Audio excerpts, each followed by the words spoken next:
Magandang araw! Ako po si Patricia at ngayon, papunta tayo ng Dasmariñas, Cavite, kung saan makikita natin ang tahanan ni Miss Mylene de la Cuesta, one of the top sellers ng Natasha. Kaya tara!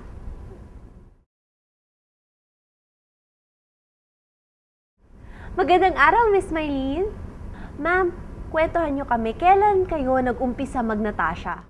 Nag-start ako ng Natasha 1999. Ano po ba trabaho niyo bago kayo nag-Natasha? Before, ako kasi ay isang researcher sa UPLB.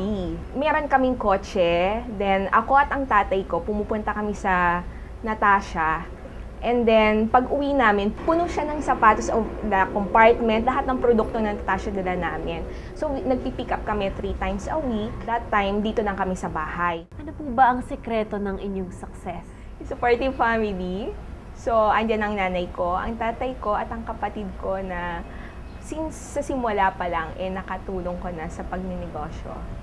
And then, another thing is yung core values ng Natasha. So, sa pag-enter ko ng Natasha, nagkaroon kami ng induction, ng orientation, and inintroduce din sa amin yung core values, which is customer service, discipline, respect for each other, constant improvement, and honesty. Yun ang 5 bagay na isinapuso ko sa pagninegosyo. Sa pagnanatasya nyo, ano po yung mga naipundar nyo?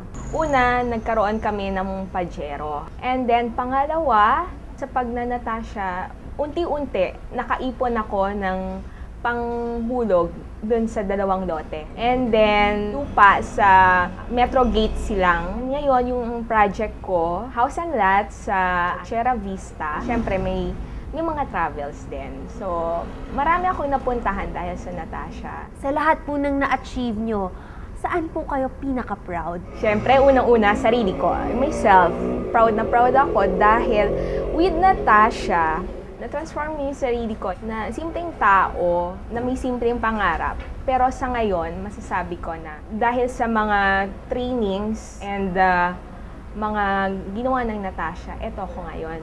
Proud ako dahil Natasha shares.